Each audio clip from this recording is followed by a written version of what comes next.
We're live. Good afternoon. It's 3:09 Central Standard, 9:09 BST in the UK. This is Across the Pondcast, the best podcast you've never heard of. Sam and Matt on the helm, as always, steering the ship right into an iceberg. And if you're paying attention to the stream, you'll notice that we have a special guest. We got Bmac on the channel. First time. We're excited to have you on, sir. We know you're busy with your Sunday. We appreciate you taking any time to share with us, and welcome to the show. Thank you. Of course. Thanks for having me on here. So, Matt, you're gonna. I see that you made an upgrade to the communication. What do you got there? The what?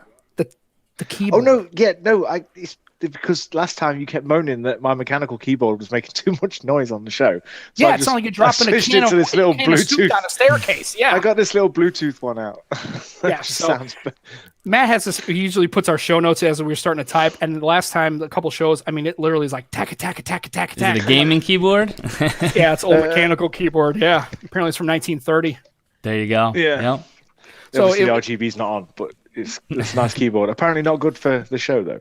It makes for terrible audio. So welcome to the show, sir. How are you doing this fine Sunday afternoon? Doing all right. Bracing myself, trying to get a couple videos done for this next couple of days before the new iPhones arrive. I feel like this time of year, it's like you can't keep up. You know, it's like, okay, finally, I think I know what I got to do. A couple more videos, then I'll be able to breathe. And it's like, I was feeling that way. And then the new iPhones are coming this week. So it's a crazy time of year, but it is the life I chose. Right. Yeah. I mean, at least this is not the first go around. It's like you have some experience doing it. So you kind of know that this is as other places have year-end closings or busy times.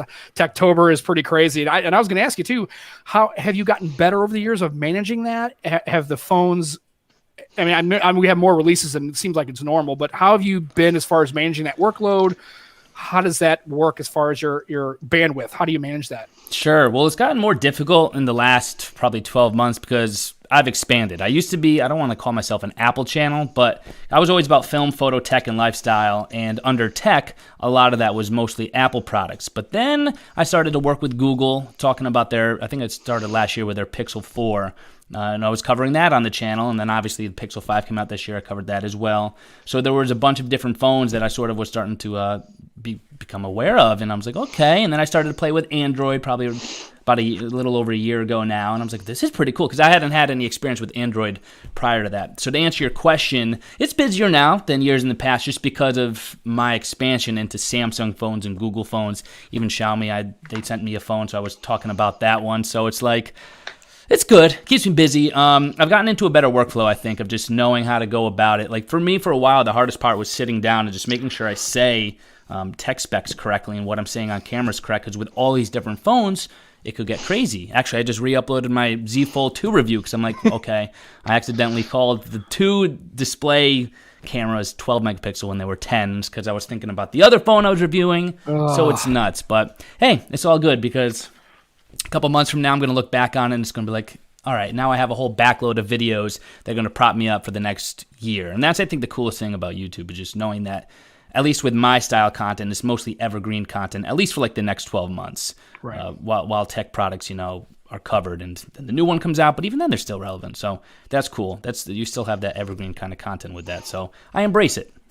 Well, good. Yeah, like I said, that's the best way. Now, and I guess I don't know. Do you ever think about like going back and revisiting like 12 months with the same phone or your daily driver? It's like, hey, I've been using this like for a full solid year. Here's where they upgrade. If you're using an iOS device, obviously it's going to be upgrade. You're not going to be like, everybody gets iOS 14.2 that just came out, right? So you don't have to worry about that. Whereas if you're in the Android space, you may have had a phone, and after a year, you may have seen a monthly patch schedule go to 2 months or 3 months or not at all, or hit a brick wall if you have a phone that's like you got one update and you're on your own. See you later. So do you ever think about, or do you, with all your content, if there's lulls where it kind of gets slower, maybe revisiting old tech that you've used, or how do you approach that concept? For sure. Yeah, it's funny you mentioned that because I have these conversations often with some of the other creators in the industry.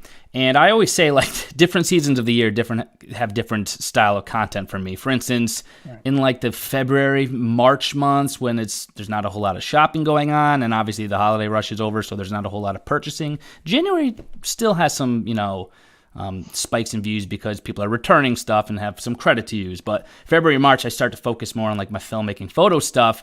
And then as we approach like the springtime where there's like, things are coming alive, I could get outdoors a little bit more.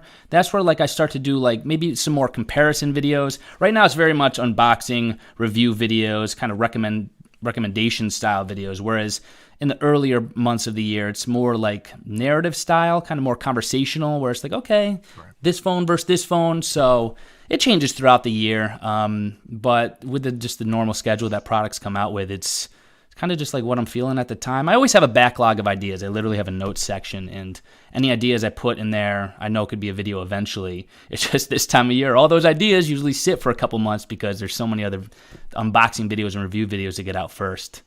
Right. Well, I figured that you got those notes. There's been an unusual amount of phones released at this point in the year as well.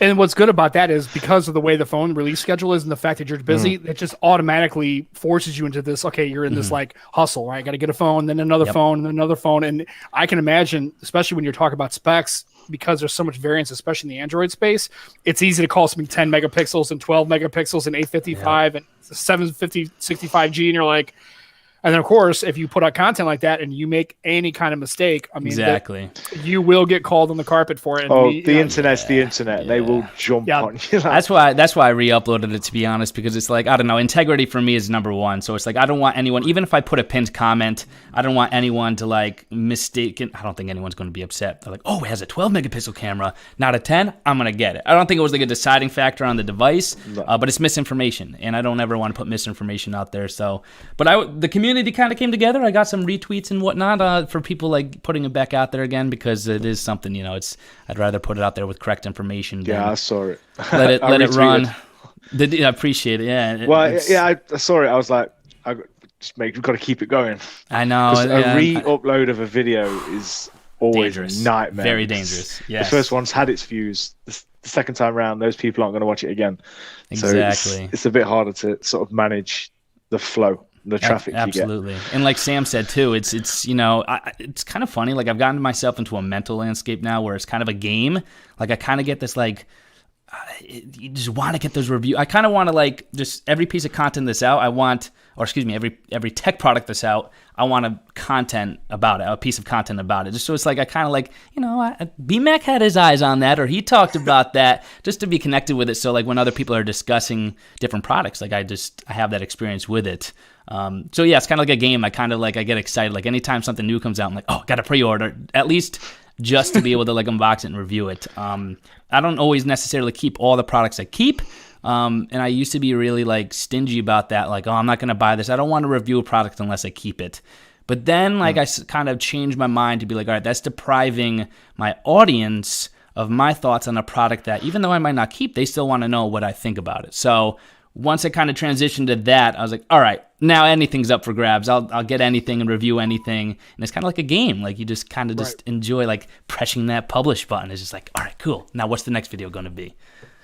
It's tough to get there, but you get there. Yeah, I was going to say, but the problem is just, and I guess my question is, with all the content, are you running into problems where you have to like purposely walk away from a content? Like I can't get to this. I just don't have the bandwidth to get to this. Or my question would be is, it's maybe a product, like let's say like the Huawei Mate 40 Pro comes out. You realize that in an American audience that's going to have low traction just because no GPS, and right. So it's a killer device, but you realize that nobody can get it. It's not going to have as much visibility to an American market. How do you handle those things where you're like, I've got to make a creative decision? Like if something's got to go, like you got to dump one, what's gonna happen? How do you run into those problems? And have you made a choice and kind of walked it back and go, man, I really wish I would have covered this and not that? I mean, how often does that come up for you? The way I look at it, I look at every single video, even if it's not getting the views I want, as an opportunity for your channel to be discovered. So if I always say like the worst video is the one you never uploaded, because it's just no one's going to see it. So it's a matter of just basically like, I know like any Apple video I upload is still going to hit well. And then I also know that from time to time, like there's like Pixel device videos. When I compare devices to the Apples, anything Apple, I'm going to get views. But I just kind of like strategically kind of put what I think is getting the most traction at the time. Like I haven't yet uploaded my iPhone 12 Pro or the regular 12 review yet because I just haven't gotten around to it, I guess. But I'm not worried about that because the Pro is going to come out next week, and then people might be waiting to see what people think about that phone and then compare the two. So I kind of just go with the flow. To be honest, what's number one is just what I feel like making. Because the minute I start to feel like this thing is a chore, which happens sometimes, I just don't have that passion for it. So literally, and I have a backlog of ideas, and I try to schedule it out. But sometimes I'll just like on a Monday wake up like, all right, what video do I feel like making today? And generally it's like, what tech product do I want to get out of the way for a review for it? So kind of just go with that. But I mean, to be honest, yeah, I have the new Echo Dot here. I have the iPad Air I haven't even unboxed. It's just like there's other videos that have taken priority where I haven't even filmed the unboxing videos for those or review videos for those yet. Half because of like what I think is going to hit well on the channel, but the other half just because like, I don't know. It's what I feel like I want to do, I guess. So I just feel it out, I guess, is the final answer on that. Well, and I guess it's interesting because I wonder how many content creators go on that kind of a feel. It's like maybe you have a schedule for a Monday, but you got up and you had it all set up and you're like, I was going to go with this, but it's like kind of like a game time decision. You're like, you know what? I don't have the energy for it, or I'm not feeling it, or I just woke up and I'm just, my frame of my mind is shifted where my question is, how often does that happen, dude? Is that frequently, or you're just like, you got up that Monday, I'm like, okay, I was going to do this video about this tech, and I was like, you got to enjoy what you do, otherwise it becomes just another job, and that's not what it's about. It's got to be about the fun. Exactly. Yeah, there's definitely days where I wake up and it's like, oh, I don't feel like doing that. It's funny. I have found that the more days I go without creating something, the less motivated you get. And it's weird. It's like the more I create, the more I want to publish and upload. So that's why sometimes I'll do like maybe 1 or 2 videos a week and kind of hold that kind of status for a couple weeks at a time. Then all of a sudden I'll be up to like 3 or 4 a week. And it's just kind of like that motivation thing. I think, the funny thing is too, like it's easy to get in your own mind with creation, because there's definitely been videos where I'm like, oh my gosh, I feel like my personality was dead in that video. I feel like I was like tired. It was early in the morning that I filmed it. And to be honest, like a lot could come through on the editing, and with my editing technique, I feel like that energy and that kind of interaction that I could provide, like almost as if the audience is right there with me, listening to my review, that shines through a lot in the editing. So that's why I get into the mental mindset of just like, all right, as long as I sit down, click record, and say what I need to say about this product, I can edit it together, it'll be something good, and then obviously mixing in the B-roll and everything like that. So I definitely, from time to time in the past, have made videos too large in my mind. And so by combating that, I kind of just, like, to answer your question, go with the flow. And, like, yeah, there's some videos where I decide, like, all right, I was going to do that next week, but I'm feeling like I want to do that today. So I don't care so much about like the specifics of a schedule. I probably should. I feel like things are kind of like all over the place in a sense. Like tomorrow I'm probably going to do my finally upload the Apple Watch SE review video, and then the day after that maybe it'll be the Pixel 5 review. I mean, they're all tech products, but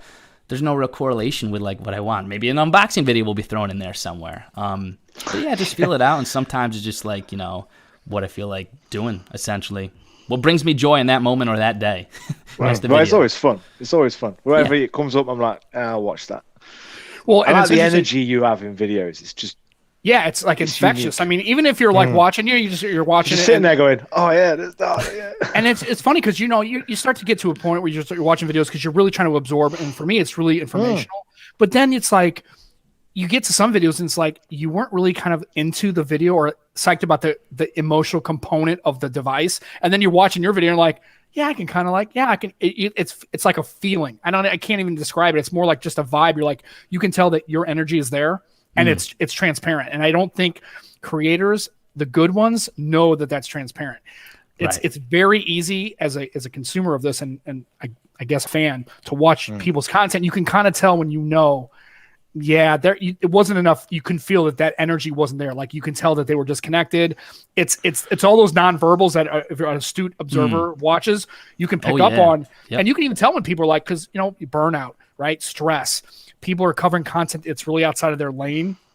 So it's interesting that you're acutely aware, but a lot of content creators, and we talked to like Josh, said that that's the one thing that if they could tighten up their game, up their personal, it's the scheduling, it's the mechanics of their workflow. It's trying to get that dialed in, and they realize most of them say, yeah, I don't have a good handle on that, which is funny because you watch them from afar, you think, yeah, Bmac's got it going on. He's always got content. It's there. But you realize that a lot of that, sometimes it's just feel. And it's that human component of feeling that people like. It's like baseball, right? When you hit up, some days you just, or any kind of sport, football, fine, whatever, dude. I know you're looking for like baseball. It's the mechanics of hitting, but some days you see the ball better because you're in a better frame of mind. And it's just, and you're doing better things on the field because you're more either rested or attuned, or your just dynamics are better. So it's interesting that you mentioned that, because a lot of people say that their scheduling needs to be dialed in a little harder, and it's that struggle. Right. Yeah. No, it's I usually I think workflows are huge. I think a workflow is like the entryway to success, and no matter what it is, from a business standpoint, from a video standpoint, I get actually obsessed with like mini workflows. Like there's like a certain effect I want to do in my videos. Like lately, what I've been doing when I'm introducing a product, I'll have the like the logo and or the model of the company and the product pop up, and like with a little arrow pointing at it. And then I started to do, I'm like, all right, what would be cool if like I do some tracking where it looks like it's connected to the object, and just add like that extra element of editing. But I didn't start doing that consistently till I got a workflow down for it. So like now I know like it'll only take 15 minutes to do that kind of effect right there, and all those little effects add up. But now that I got a workflow down for it, I know how to go about this importing into the project and making it work for me, so it's not taking away from my ability to consistently put out content. Then I just run with a workflow, and I think that's key. Is just like kind of having a workflow, even if your workflow is just going with the ebb and flow a little bit, like it is. Exactly. Your workflow doesn't have to have a flow. It just has to be, and that just has to be a flow. That's right. Yep. Got a question for you in the Apple Silicon Mac or iPad Pro? That's a good question, because it's increasingly becoming pretty surprising what the iPad Pros are capable of. It really is going to depend on what you're using it for, because I still think ultimately, I know there's some creators out there who are starting to even use their iPad Pros for video editing and content creation. That's totally possible. But for me, with the amount of space that my video files take up and just that element of how a desktop works, for like video editing, I still push people to desktops. But if you're just using it for stuff that you could do on the iPad pretty easily, like my Photoshop editing, I can't say entirely has switched over to the iPad. But Lightroom editing or anything like that for my photos for my Instagram, I'm doing a lot of that on the iPad now, just because of the element of touch that provides. So it really depends on what you're using it for. If you need performance and like a lot of like hardcore rendering, as powerful as it is, that chipset in the iPad Pro, I still would recommend the desktop at the end of the day if you're doing more of that kind of work, if that makes sense. Absolutely. So, yeah, and it's interesting. It's it's the right tool for the right job. It's like, you could tow you could tow a trailer with a Honda Civic until you get to a hill, right? And then what are you going to do? Right. Yep. It's just, it looks cool, I guess, but maybe not. So, yeah, it's interesting that it's almost now that we have so many more tools in the toolbox as far as getting your work done, that allows your flexibility of, you could use the iPad Pro, but if you need a little extra tow capacity, you're going to have to go to a desktop, and having that available. And it seems like the Apple ecosystem allows that to flow back and forth a lot more seamlessly, it's why it's so hard to answer those questions, isn't it? Like this or this, because it depends on you. Like for me, it's this, but for you, it could be something different. It all depends on how you're using it and how you're going exactly. And then to go on that kind of metaphor, to go on that metaphor too, where you got to you got to pick out the right tool for the job. You got to pick out the right tools to put on the right tool chest as well. Right. In the sense that and that's something I was getting into with my iPad, just my regular iPad review video. I'm like, this is a great iPad. Like if you just want a tablet, this is the iPad for you. But then if you have the iPad Pro, you hear Pro and you know what it's capable of. Yes, you could get away with video editing and content creation on that too. But if you're consistently doing 4K content, it's just like it probably makes more sense to build a desktop for it. It all depends on what you're trying to do. But both of what you just said I completely agree. Yeah. Yeah. And I got another question there. It looks like you're enjoying the Mate 40 Pro. So I guess when I guess you get a review, what do you think about that device? Like, how do you feel about this whole Huawei ban? I mean, is it depressing? Do you really care because you're an Apple guy? Does it really matter because it really doesn't impact you? Because would that be a phone you would get normally and you're just not because of that? I mean, I'm curious to see what you feel about that. Are you talking to me about this regarding that? Yeah. So the thing is, I think about that too. To be honest, so I worked with Xiaomi for the Mi 10T Pro, I think it was, right? Oh, I want to get my hands on that. Looks like a great phone. I need to get my hands on that. So I haven't reviewed it yet, so I'm kind of going off the record here. This is not on the record yet, right. We'll just say. But from what I understand, tech spec wise, you'd expect it to be a little bit more fluid. I found like the typing experience to be kind of weird. So there's some things I don't like about the phone, but the camera, when I started using the camera, I'm like, oh my gosh, I don't know. I couldn't tell if they were adding a portrait effect or not on certain photos. Because of how shallow the depth of field was, to the point where I kind of want to bring that phone around as my secondary phone just for photos, because the camera, at least not necessarily for far away objects, I haven't found necessarily that I would prefer that, but the up close object photos, I was like, there's not even portrait mode on right now, unless they're adding some AI to it. There are some AI features that they use, but anyway, going on a tangent, to answer your question, I do kind of try to like I uploaded an unboxing video of that, and I haven't done a review video, but the unboxing video took off. So there's an audience, I think, outside of the US and just in general, like outside of like Apple, Samsung, Google phones that were very interested in that phone. I'm like, okay. So then I do take chances all the time on my channel in terms of content and see how that resonates. And then I decide on subsequent videos from there on. But Huawei, I haven't really had any time to like look into any of their devices. I know it's extremely exciting, but it's just to some people. But to me, it's just like, well, when it's like, there's a difference between a product not being brought yet to the U.S. and another product being like banned, right? So there's a difference there where it's like, okay, I'll spend my time on something that could become something, but something that's like banned, not going to become something here in the U.S., I'll probably refrain from creating content about, just because I do expand my audience to across the seas if I need to. But I'm going to hopefully just keep it mostly with what is going to be resonating here in the U.S., because based on my analytics, that still is my number one audience. So it goes both ways, but I'll try it out and see like how it resonates. Well, that's what you got to create content for, though, isn't it? It's, if you're going to make a video, you got to make sure it's not just fun, but it's going to get traffic. Because the Mate 40, as good as the phone looks, and it probably performs, and its cameras are good, who's going to buy it? Who's watching a video for it because they're actually looking to get one? Outside of, or even here, most of Europe, probably nobody. Exactly. The Xiaomi's and the Realme's here are quite popular, the videos, because of what they are. Because they sell here. It's all about your market. Yeah, exactly. I wouldn't expect you to be making videos about Realme, because who in the USA can buy a Realme phone? No one. Right. So it's focused. They say focus, flow, but no flow. Exactly. Time. That's the theme of this podcast right now. Absolutely, yeah. That's just me. That's the theme of this podcast every week. No flow whatsoever. Yeah, and it's funny because we this started actually as kind of like a project with, I had to work from home, because of all the situation going on. So now I've been out of my workplace since March, and it probably is going to be until like April or May of 2021 at best. So I noticed a lot of people got into hobbies, and I'd been a fan of Juan Bagnell's channel for a long time. And Matt and I were in his Discord and had fans of his channel, and TK Bay and all these guys.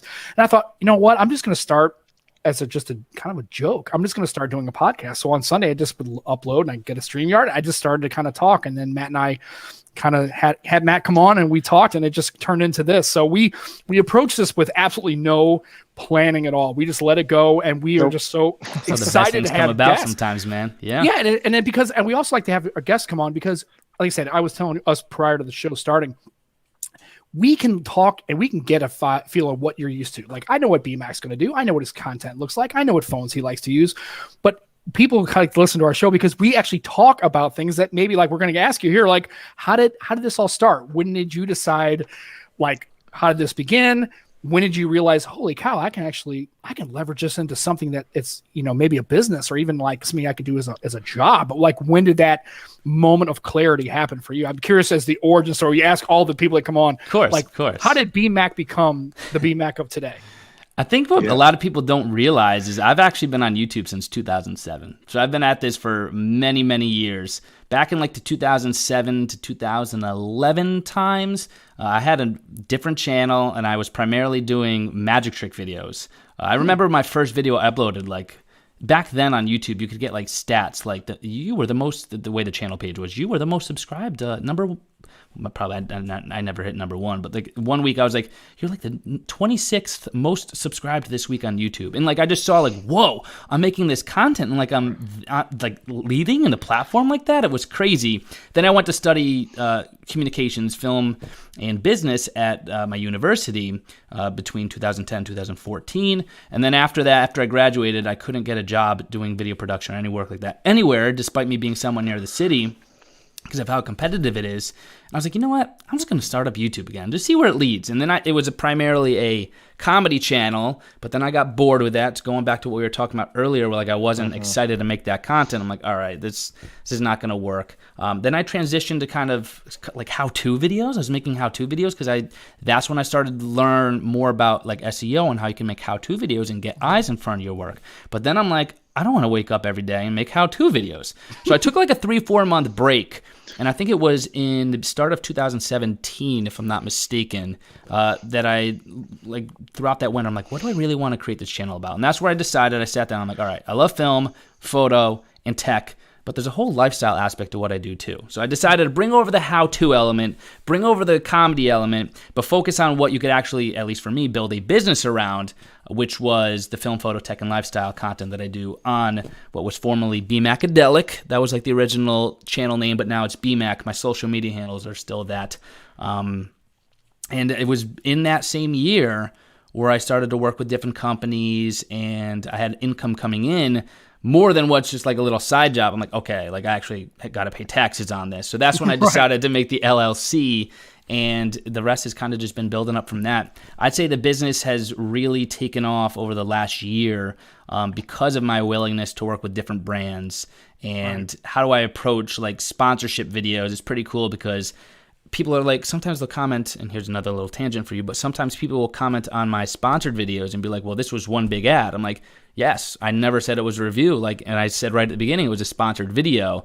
But the thing is, like, working with brands like that, at least for my channel, the way I go about it has allowed me to create a video that kind of showcases the product, but I don't give my kind of personal opinion on it because it is, it's a sponsored video. I'm being paid to talk about it, but you can never pay me to review a product just because that's not the way I go about it. Yeah. Anyway, so once I started to do that, I was like, okay, this is starting to become a business. And yeah, like I just mentioned, it just one thing led to another, and it's just continuously been building up.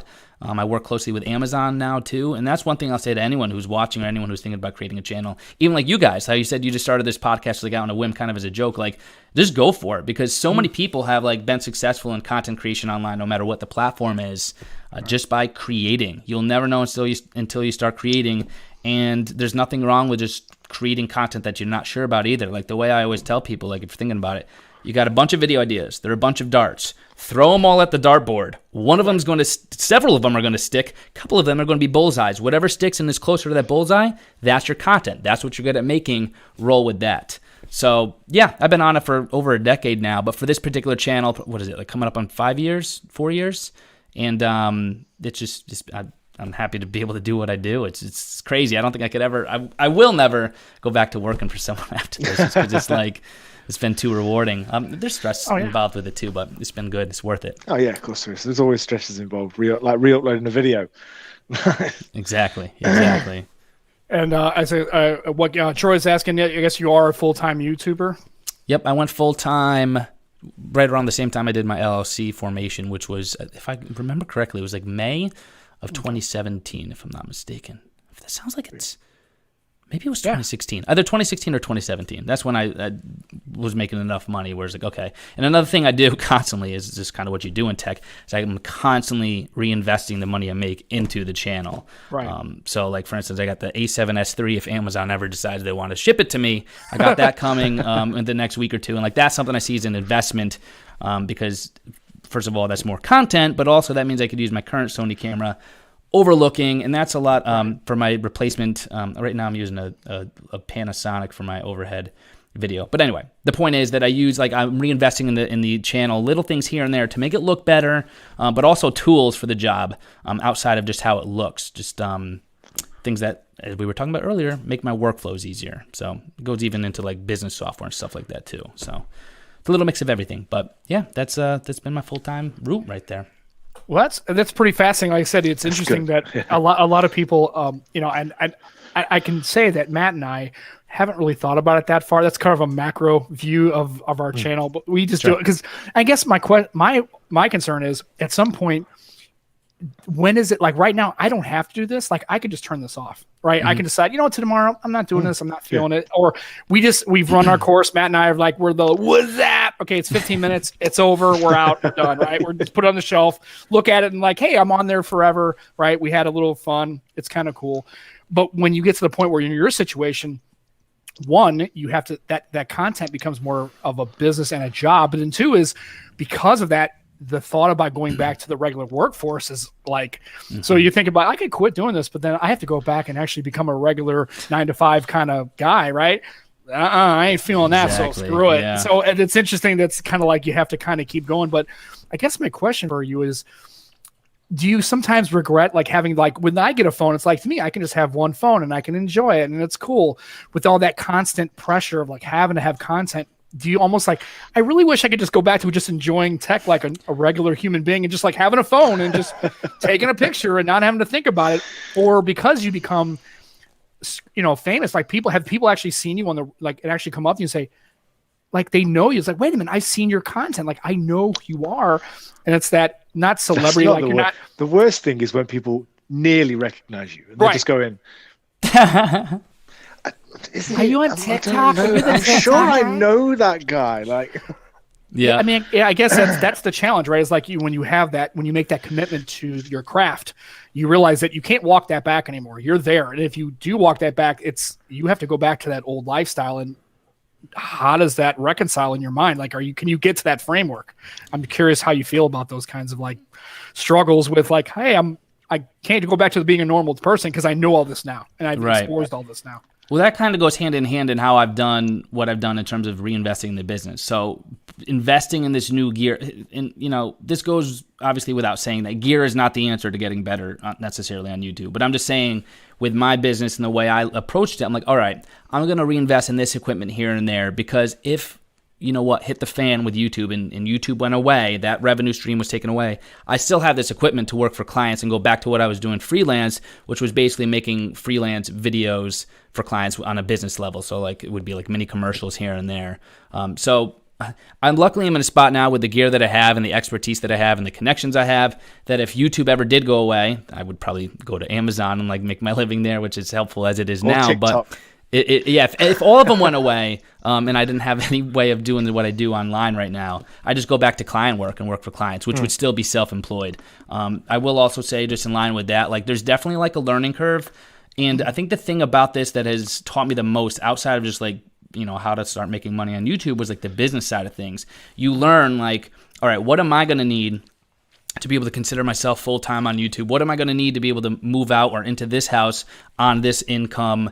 And in that kind of level of thinking, you also could position yourself in the minds of the companies you're going to be working with, as well as the people who are going to be viewing your content. What's the value in everything, right? So when people are watching, it's like, okay, I always ask myself the why question. Why would they want to watch this unboxing video? Or why would they want to watch this review video?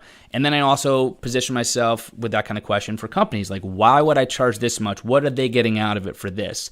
And by doing that, you kind of just start to understand how the business works, what your worth is, which is typically a lot higher than people think. I've, in the last year, like I was talking to a couple of my buddies, and I'm like, wow, I'm undercharging way more than I probably should be for some of these companies because they know even at 100 views on YouTube, even just 100 views could be more valuable than 100 airings on a TV channel as a commercial because it's targeted views. People are specifically looking up that content. So anyway, losing my train of thought here, I think. But what was I talking about right before that? We were discussing this is what happens when you go on tangents. No, it's okay. This is what this show is. That's all we are. Is just this is just a tangent show. Just go off. Just go, man. You start this conversation talking about tech and you end it talking about apples. That's pretty much how it goes. That's how it is. I think you were talking about just like, going back to like an old lifestyle of like working for someone else. Right. Like how can you leverage that? Like, because here's the thing. It's like once you have exposed yourself to that, like what that looks like, the the visibility of like I can work for myself, and if I can't do this, but I can leverage that amount of self-employment. But like you can go back to freelance, which again is still self-employed, like you said, which is still something he likes doing. So it's not like me, like if I was doing it and then I had to go back to working in management at the co-op, like at a store. Right. It's not like I couldn't do that. It's tough. Yeah, you take that plunge. Sometimes it's nice to fall back on something you enjoyed doing in the first place.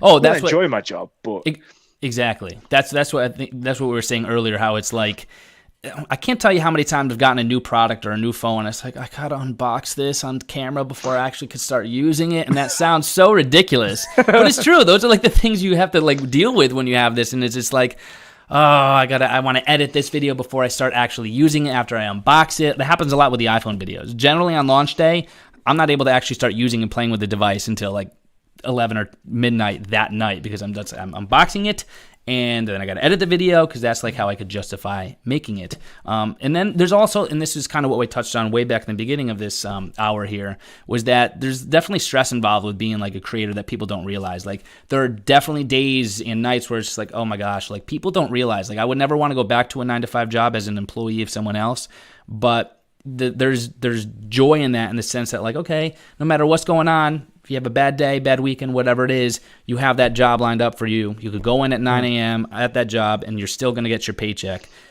In online content creation, your individuality is very much in line with the business. It's like, if I don't feel like making a video, guess what? It's not like I could just show up and make a video. There's a lot of moving parts that go into that. I mean, you could, but then it could be a bad video like we were talking about earlier where your personality is just not shining through. You really gotta just like kind of like suck up a lot of things in a sense where it's like things you can't get away with working for yourself that I will say you could kind of get away working like, in a 9-to-5, if that makes sense. Like absolutely. Yeah. I mean, you have it's about your effort level and it's about your commitment to that effort. So remember, I always tell my daughters, I said, you can't control the opportunities that come to you. You can control your effort, right? And your engagement. You can control that. You can't control your intelligence. I wanted to play in the NBA, but I wasn't 6'7", and I could hit a pretty good jump shot, but I mean, you can't control that. But when you're doing that, when you're quite funny to watch. I'm sorry.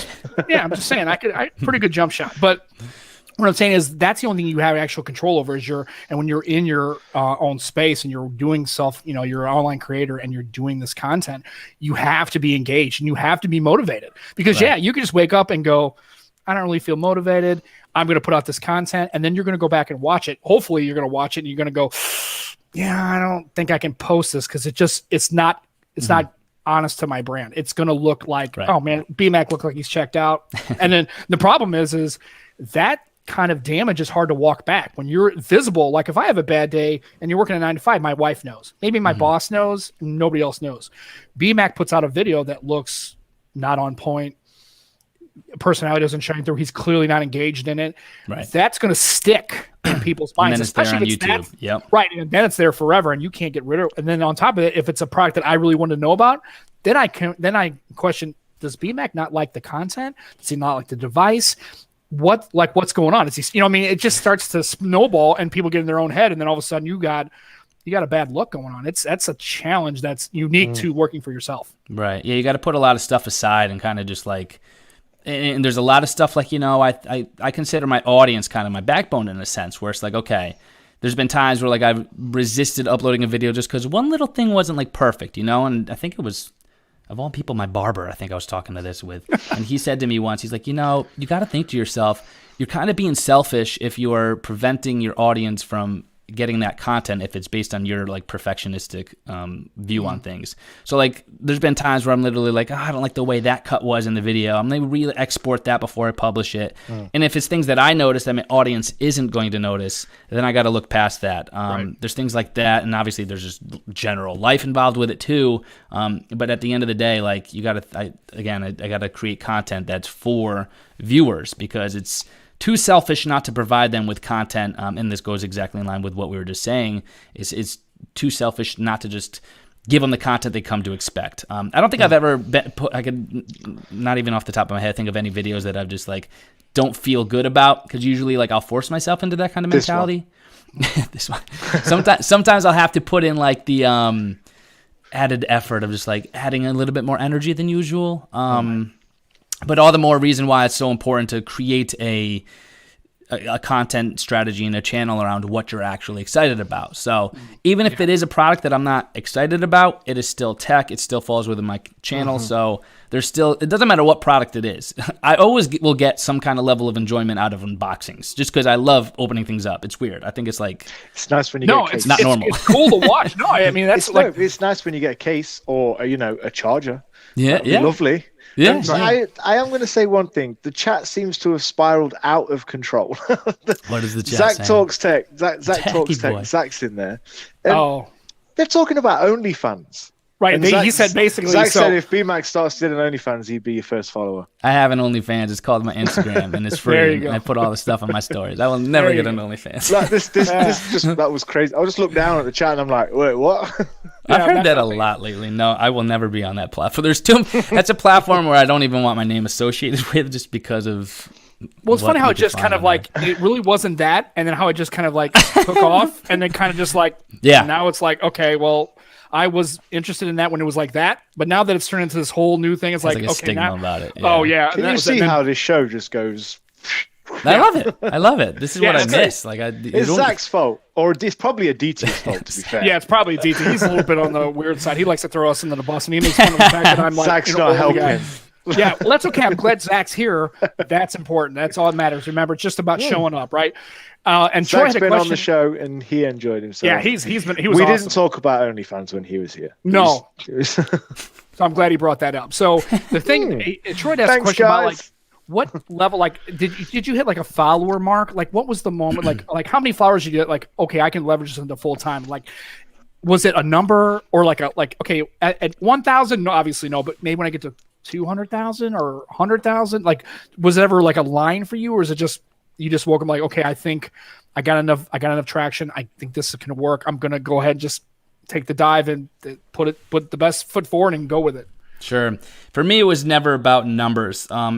To be completely honest, and this is fine to say because it's just the facts of the matter. It was money. It was once I started making enough money to go out on my own and get my own apartment, and then I started using more of that money, like I said, to invest. But there's people who can make what I essentially make one day on YouTube in an hour if they wanted to, just because of their audience with less subscribers. And it's just all a matter of just the audience and like the market that you're in.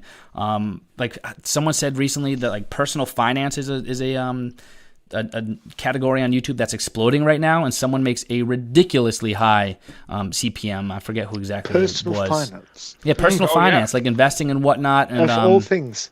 And so, like with something like that, you could probably have 1,000 subscribers that are so in tune with what you're doing. And I don't know how that market works at all, but that's an example of like how like it doesn't. For me, it's never been about like subscriber numbers or view numbers. It essentially really is just what you're making with the channel you have. Different views are worth different amounts.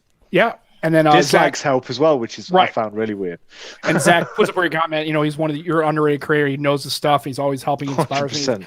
Yeah, I mean, it's just like I've watched the last video. I was just like, man, this guy's energy is infectious. It's almost like. And then here's the thing: I don't really like people generally as a rule. Which is funny because I'm just kind of. It's great. I don't have to be nice to him because he doesn't like anybody anyway. So there you go. But and it's hard for me to get find people that good though. I really watching engaging. Like appreciate where you just it's not just informative, but like because I've watched some channels where like okay, well this is informative and it's fairly entertaining, but it's not it doesn't engage, it doesn't like hook you. And I like watching your videos. I'm like it sucks you in even when you're not. You can't just like kind of watch and go.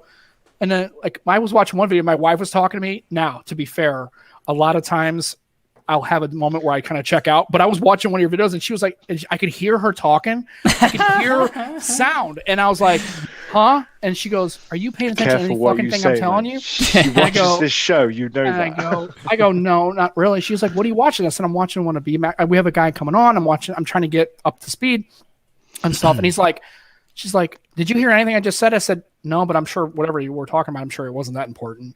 And she's like, and then that's when I mean, it's funny because when people watch my wife and I talk like in public, they go, "Are you guys like cool?" Oh, And I you'd go, think they hate each other.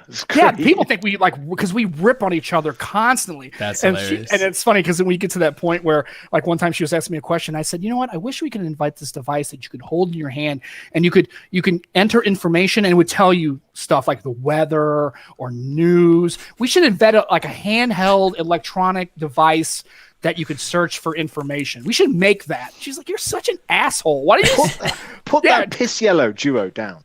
No, this is my jam. This is my jam. I love this phone. I know you do, and I do, even though I can't get one. Right. And so it's I'm definitely sleeping on the couch. And note to self, if you're going to be a married person, when you're going to buy furniture for your house, find a couch and do yourself a favor, lay down on that couch fully so you can sleep on it. Because in case you're going to be in a situation, you never know. You're going to have to go ahead and just also when you want to segregate yourself from getting sick. You know, my family used to get cold, I'd go downstairs. Joe's just subscribed to your channel. Oh, Joe, my man, I appreciate it, sir. And apparently we've got you a new follower. There you go. And so just one. Right. We're trying. So I guess my question too is on a more personal. So where are you located? Like, where did you grow up? Where are you at currently? As far as where do you live? What's my social security number? Do you have any pets or anybody? Like, what's the nest combination? Like, what? Like, so what? Like, where did you grow? Share. Just say go quickly about to sharing is one of the most important things on people's videos as well. Right. That's how I discovered Bmac's videos. Was just somebody sharing a video on Twitter at some point over the last year, and then I clicked on it, and that was it. Hooked, done. Watch content, and that's how it is. That's why we have the Reddit as well. Juan's Reddit, Our Glowing Rectangles, because you find people you'd never would have normally seen. Subscribe to their channel, start sharing their stuff, introduce other people, and then that one share from last year led here, which is. It's crazy how things weird. Just like it's just weird, how it ends up. You see things manifest. Places. That's right. Yeah. Well, first of all, thank you to Zach in the chat for the kind words, and thank you too for your kind words as well. It means a lot, when people enjoy my videos. But that's Sam. That's kind of what I've done is kind of try to make my videos have an entertainment value. So even if you're not interested in the new Samsung phone, because a vast majority of my audience is only interested in Apple devices, still watch because they'll get some level of enjoyment out of watching it. So I always try to bring something like that, and that's part of my why, like we were mentioning earlier.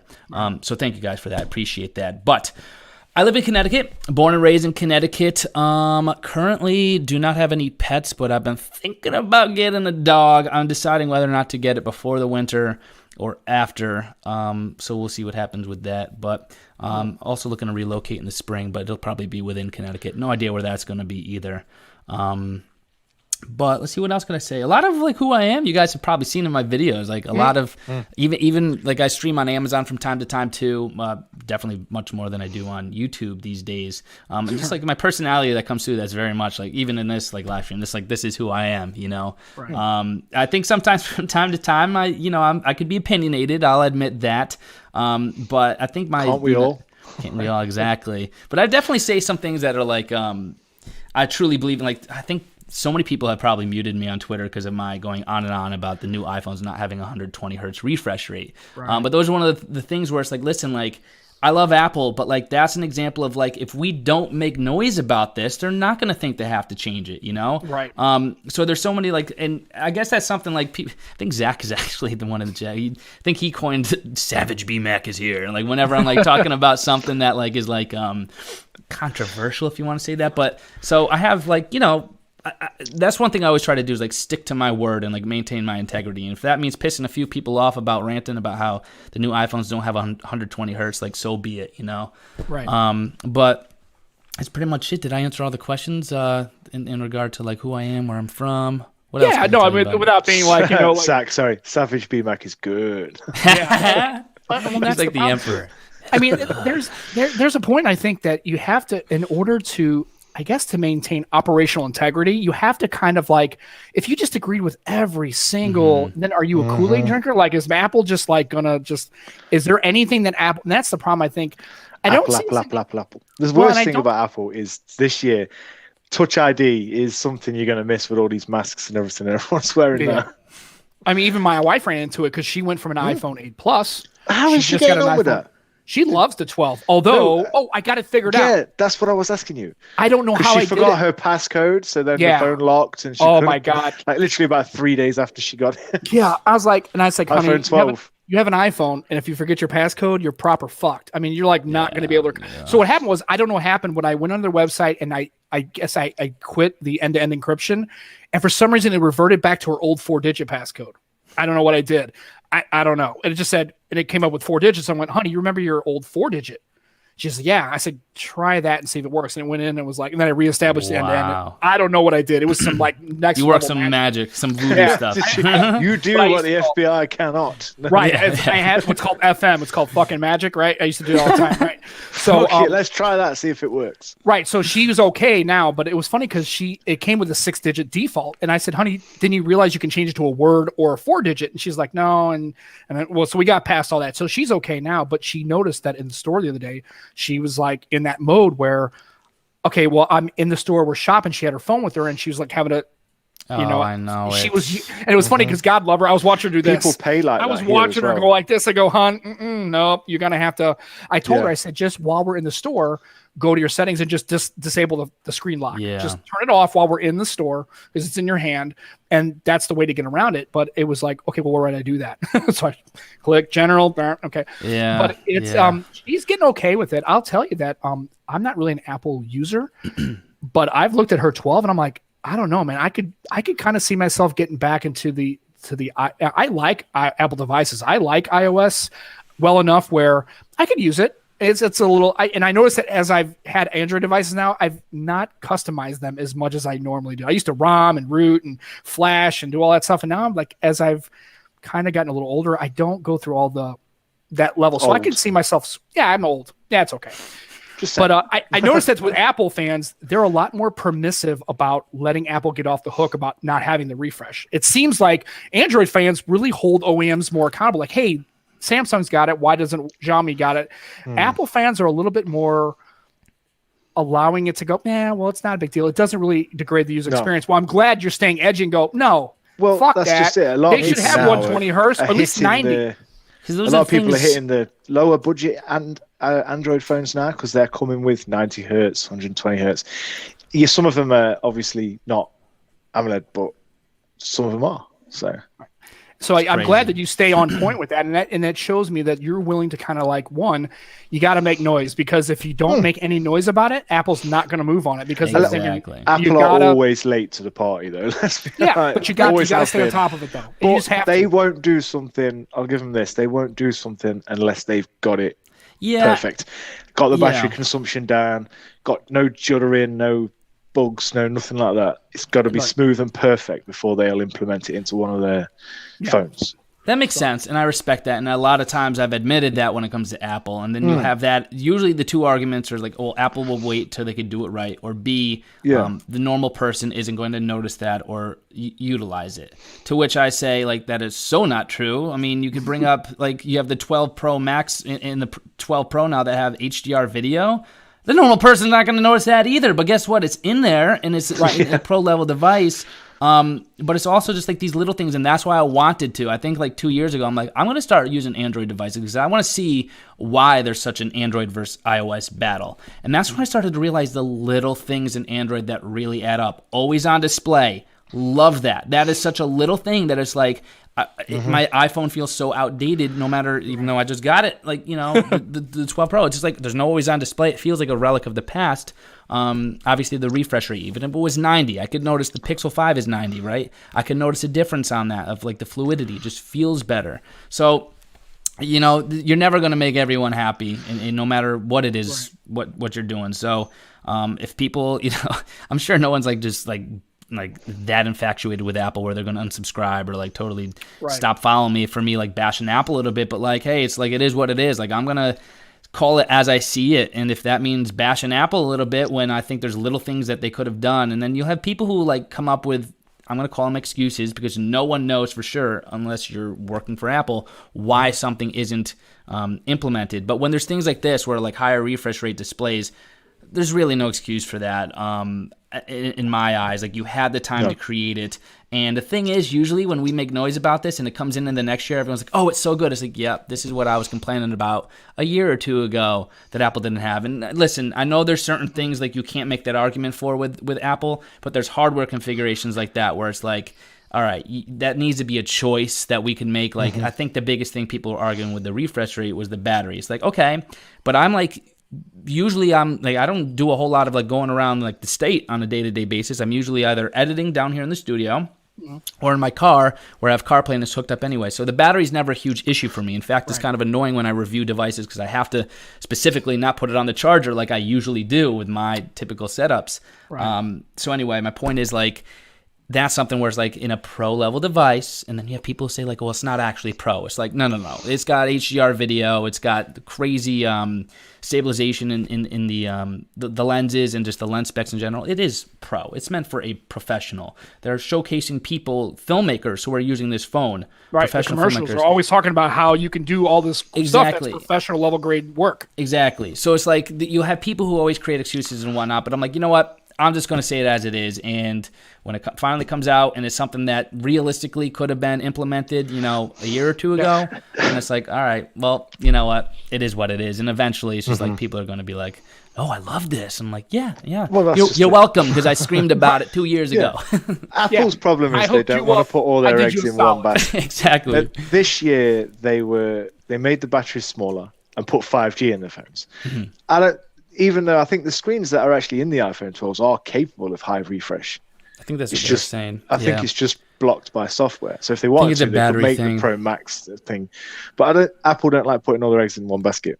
So they wouldn't have gone 5G, high refresh, smaller battery. Even though they could have done, and they probably should have done. But then then on the flip side of that, everyone will be like, the battery's rubbish. It's this. Right. And it's understandable. You can't please everybody at the same time, can you?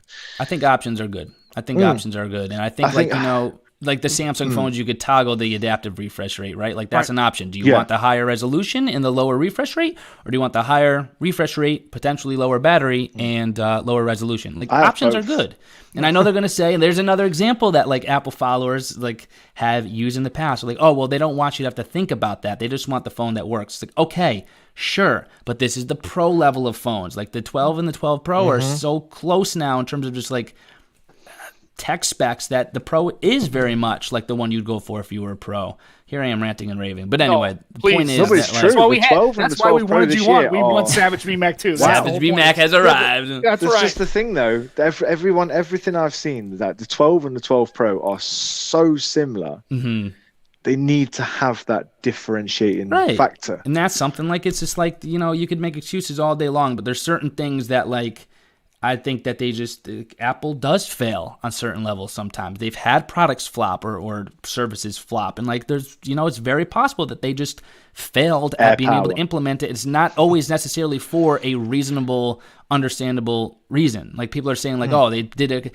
I do think at the end of the day, 5G was the move. If it was between the refresh rate and 5G, you got to go 5G because people are going to be buying this phone 2-3 years from now at a discounted rate.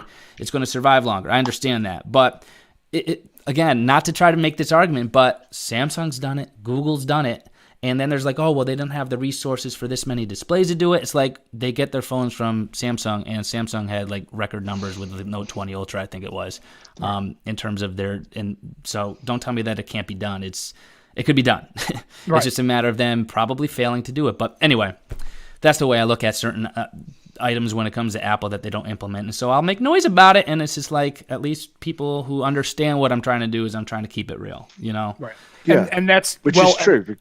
We know that Apple can do it. They've just chosen not to do it. For one reason or another. 100% we know that this year they could have easily dropped the iPhone 12 Pro Max, let's say.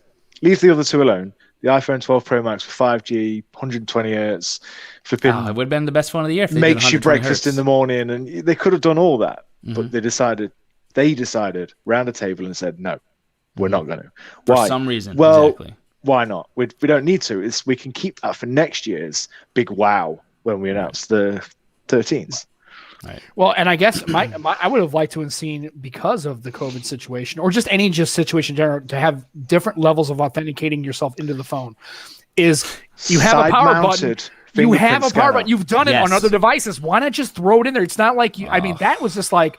Can you imagine especially in the situation like that's what I like about this is it goes back to the regular side-mounted scanner. Do you see the design of the iPhone 12? It's like made so for a easily put. side-mounted throw fingerprint a Touch scanner. ID right in the side, and you have the capability. It's like, Right why there. not do that? lot And then of It's so companies natural, man. It's have so gone side. natural. Yeah, I don't a understand lot of it. companies have gone side this year. Yeah, Especially like the Xiaomi's and that, because Right. the Or back to in-display, meh. or even back to the rear mounted, like on the Pixel 5, it's go back to the rear mounted. How funny has that come back? Like headphone jacks and rear mounted scanners have now come back to capacitive. It's like interesting. But yeah, my wife ran into that problem, specifically wearing a mask in a store. bad. And she was like, and God love her because she was doing this, and I was like, oh, sweetheart. no. Yeah, it's just muscle memory, right? It was like, I think she had the phone maybe 3 or 4 days. And I said, honey, you gotta look at it. And she's like, so it's getting used to that, having that Touch ID. But had you had a side mounted scanner, it gives her like, well, it's not in the same place, but it's here and it's familiar. Right, it's an option. You'd get used to it. They So, did that and with the that's- Air, right? The iPad Air. I haven't even unboxed it yet. It's still here, but they have that. It's coming, folks. fingerprint I reader. promise. Bmac's going to get to the iPad Air Eventually. I got Right. like probably 3 different ones I got to do today. But yeah, exactly. They could have just put it right on the side. And not to mention, just building on that real quick. Okay, if you don't want to put a fingerprint reader, at least give us a pattern unlock or something outside. Right. Just like, it is so slow and responsive to me because I'm so quick with my typing that the passcode doesn't always work out. But it'll come. It's just a matter of when it comes to Right. Apple. And the funny thing is, when that argument that like, well, I don't think consumers really know how, if the consumers don't know it exists. Like, how many times I've gone into a store and I'm like doing this, I'm just kind of looking at my phone, and somebody goes, is that 2 screens? I go, yeah. Oh, is that one of those Samsung foldy things? I went, no, it's a Microsoft foldy thing. And they're like, oh, but you can have, and I turn around and I'll show it to them. It's like at the jewelry store. The lady was like looking at my phone and like giving me this look. I'm like, I can help you. And she's like, I'm just looking at you because I was looking at Discord, but I was reading Twitter at the same time. And I was going back and forth between. Yeah. And it just works for me. Now, is it the best phone ever made? No. Is it for everyone? No. But how do people know that this doesn't exist if they don't have exposure to it? And I've had iPhone people go, wow, I wonder if Apple's ever going to have like a 2-screen folding ish. I said, oh, don't worry. At some point, that'll be a thing, because I think once it becomes a thing, I said, you don't know. And I don't know how I could go back to a single screen device. I'm sure I could, and I have, but this effectively helps my workflow. I can look at an email and I can look at a spreadsheet, or I can respond to a tweet, and I can, the other day, Matt was texting me on WhatsApp, and I was looking at something here, and I went, oop, I just created a WhatsApp, and I had WhatsApp, and I was responding to him as I was still continuing to work on what I was working on. Didn't even miss a beat. So you're right. I'm glad that you hold Apple and just, not a shill, right? We just hate that when we're like, well, Bmac's just going to go with whatever. He doesn't care about refresh, but you've seen it and you're like, it's so refreshing to see that you'll stay engaged. And if that means pissing some people off, it's going to happen. What my boss always said is, if you're not making somebody pissed off, you're not doing anything worth it, because somebody is always going to go like, but is this really the thing that we need to be doing? Or can we get better at this? And can we do this? And why do we not do that? Right. There's always got to be people asking that question. Now, how you ask that question is probably a little bit more finesse, but sure. I'm glad that you engage that, because a lot of people, even on the Android side, just clearly give their OEMs a pass. And you just can't, if you're a tech ambassador like you should be, I think. Nope. You can't give everyone a pass, man. Like, as much as I like Xiaomi's phones, damn, sometimes they're in, like you were saying earlier about the typing and the swipe, something's off with it. Yeah, right. Even though it's got 100, like I was using the Poco X3, 120 hertz, really good, but it's not everything it seems on paper. As good as the phone is, when you're scrolling, sometimes it goes, it thinks about it. It's trying to refresh, but it's also trying to, I don't know what it's doing. But it's a Xiaomi thing, because every Xiaomi phone I've used, it's got a high refresh. Seems to stutter at some point.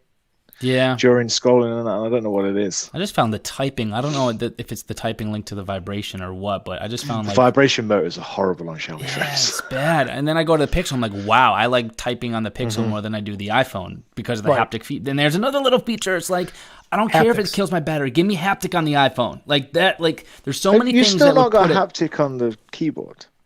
We don't have Well, we have haptic feedback, but not when you're typing. I think if you download Gboard as a third-party keyboard, it'll allow you to.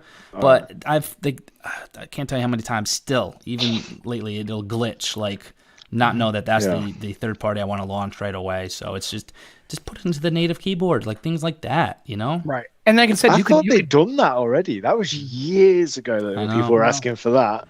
No, and like it kills I said, the battery probably. It's got to be why. And always on display, like you say as well. That's same thing. And like $1,400. You need to have an always on display. I'm sorry.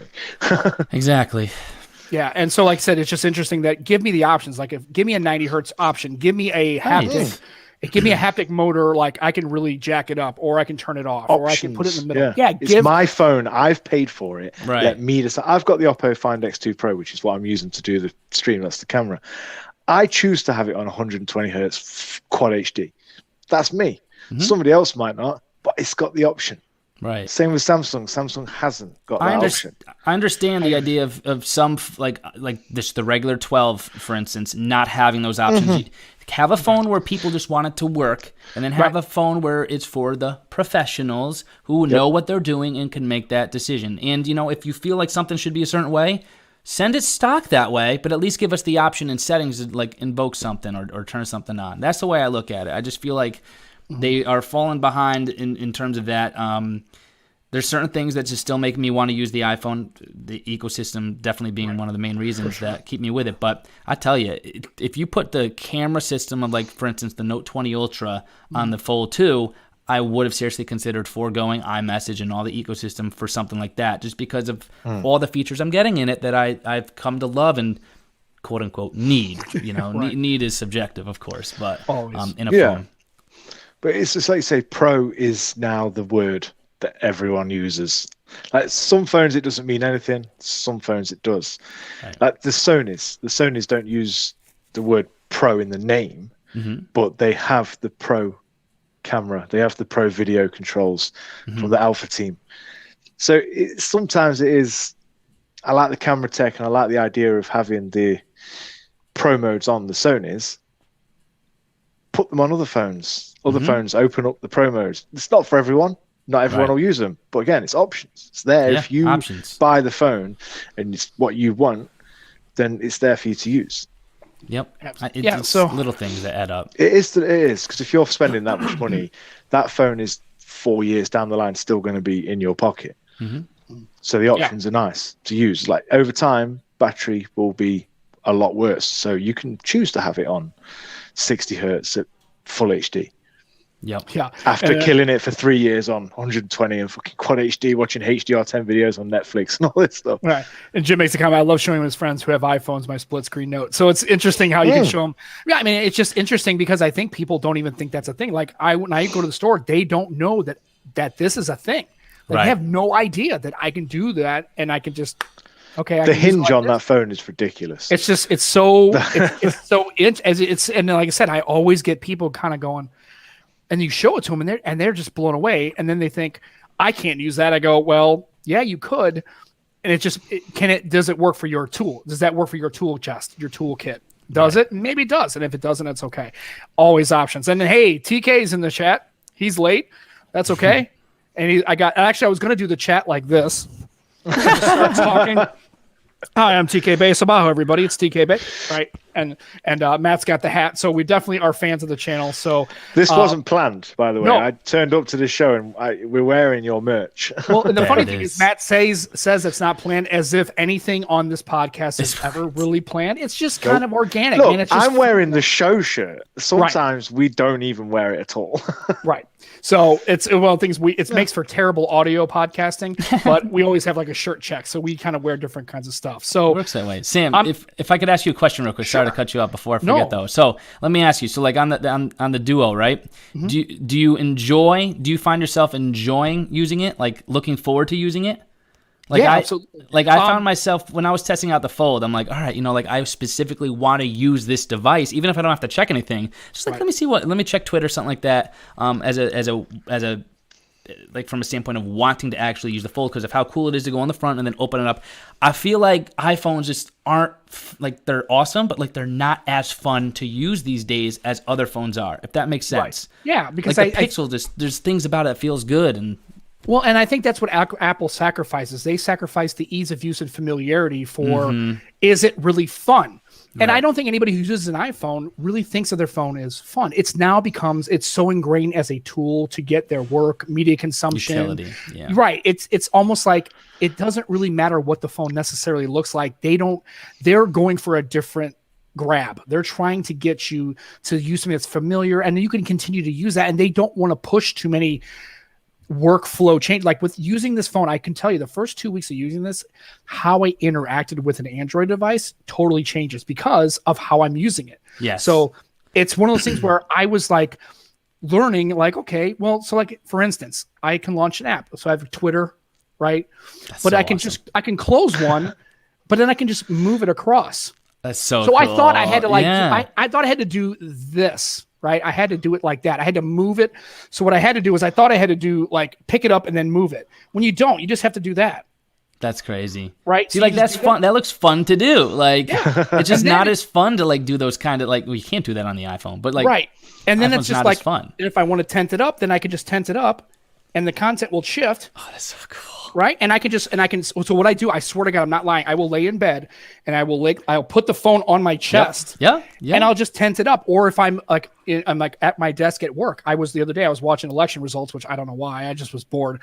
And I actually just had I had DirecTV up like this on my desk and it was sitting on my laptop while I was typing and I had my two monitors. I was doing my work and it was just like right there. Yep. Now I will tell you the camera is terrible in low light. If you're it's not for that though. It's not for that. It's not designed for that. It's there as a convenience because it's supposed to be it's a Surface product. You're going to use it for meetings and video calls and blah blah blah. So it needs a camera, but it doesn't need a S20 Ultra, Note 20 Ultra camera on it. Right. So it's one of those things where, and I think this is the problem with being a YouTube reviewer or a person. Mm-hmm. It's you need for a device. Now, if you're going to an iPhone to an iPhone to an iPhone, there's not much there. If you're going from a standard slab phone to a device like this or a fold or anything like this with a completely different form factor, you have to use the device because it changes the absolute way you interact with the phone. And you've got to give yourself time. I tell people, if you're switching from iOS to Android, you have to allow people will go, I used it for 3 days and I don't like it. It sucks. I'm going back to iOS. Yeah. Like when you buy a new car, you buy the same exact car. If you bought a truck, if you've been driving cars, you go, yeah, fuck this truck. I don't know this bed. And I got to think about how to drive it. And these dials are in the same place. And I got to change I'm done with this. I'm not using it. Yep. No, you can't. If you have a brand new car, you have to learn where the dials are, where the switches are. You have to learn a different workflow, and that's what it took. It took me a good month to just learn those little tricks on how to use the phone and I had to change how I interacted with the phone. Now, it's do I still miss the days of just picking up a phone and having an on-screen display? No, I do miss having just I want to see the time, but I have a smartwatch. I have workarounds for that. So it's one of those things where, like a fold, you have to use it. You can't use it for 2 weeks and review it and go, okay, well, this doesn't work, and it's easy because it might be for some consumers. I think that's a cheap way to do it. I realize in your space, you can't stay on a phone. Now, if you use this as a daily driver for 2 months, like I have, it's disingenuous to tell people like me, you can't use this as a daily driver. Well, fuck you. I do every day. Yeah. I do every that's day. That's the thing too. To build on that, Sam. There's a lot of things that I've noticed a phone could. For instance, I wouldn't be complaining about an always-on display or probably even refresh rate had I not experienced that in the Android phone. So there's something. The little fine print disclaimer, if you wanted to put one on my channel, would be a lot of what I'm feeling is just because of what I've been exposed to in different products. And there is no perfect smartphone, a perfect camera, anything like that. But once you start to see what each element of each phone is capable of, you start to realize what's missing. Granted, we probably I don't think it's too much when we're in the $1,000 ranges for these smartphones now to demand everything. But a lot of what you're for instance, the Fold, I'm I wish it had the Note 20 Ultra camera system.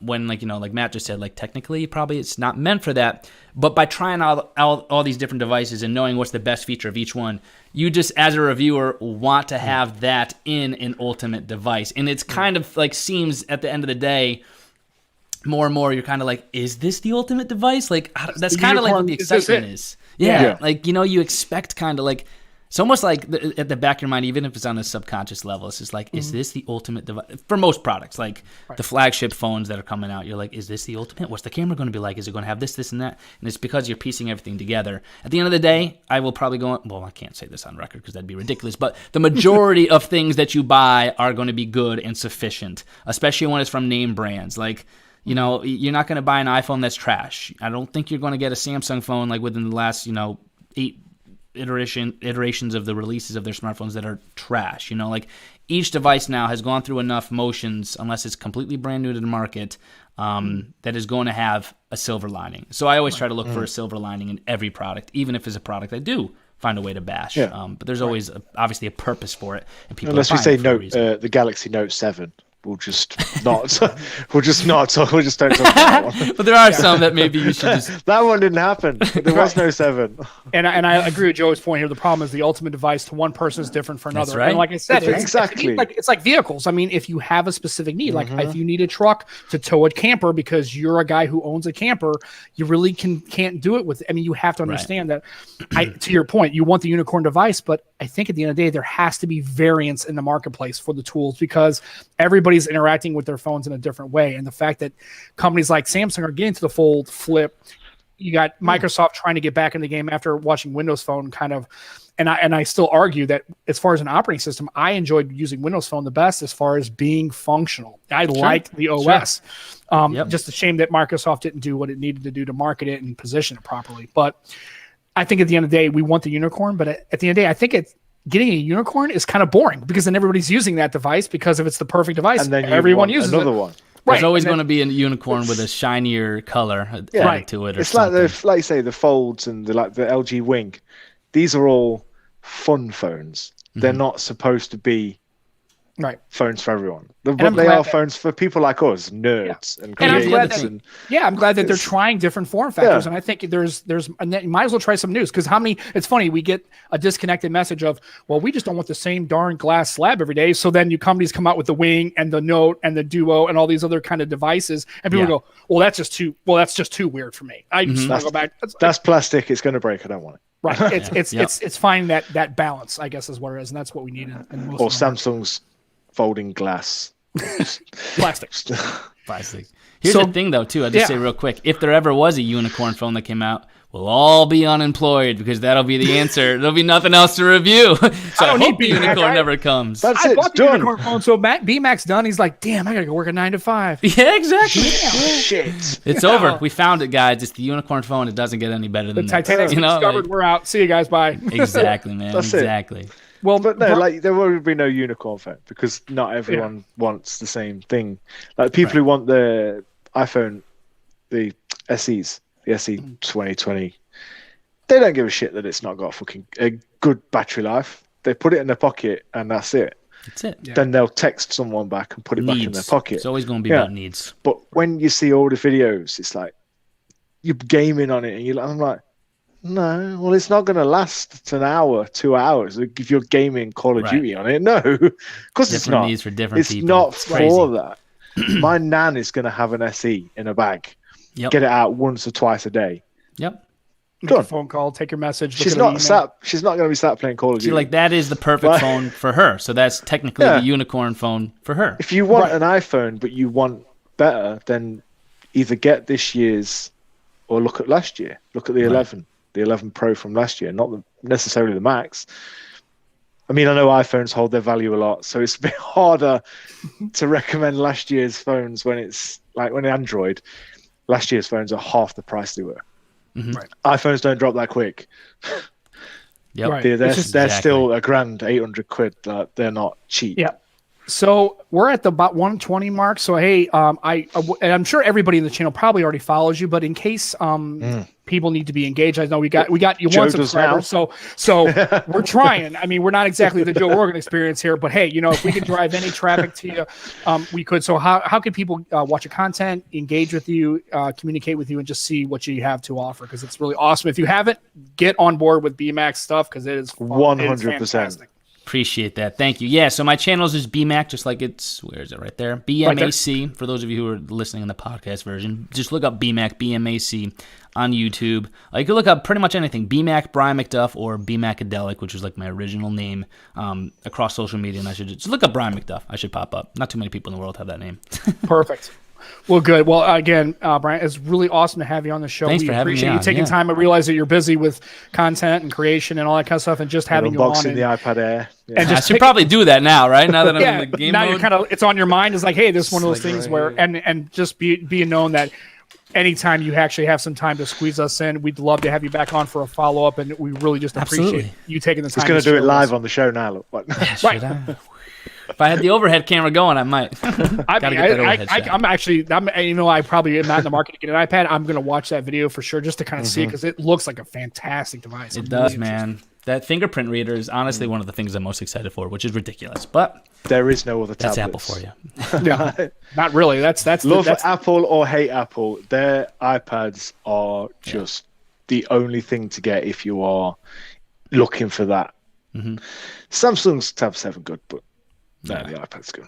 Apple knows what they're doing with the tablets. But I appreciate you guys having me on. Thank you so much. It was fun. Oh, you're welcome. So there we are, another great episode with Brian in the house and Sam and Matt. This is the Across the Pondcast, the best podcast you maybe kind of heard of. We're definitely unique. Oh yeah, we definitely have issues. That's for sure. So for Sam, for Matt, for Bmac, appreciate you coming on. We'll be back next week. Same bad time, same bad channel. Tune in. I have something for you. Talk to you guys later. Bye, everybody.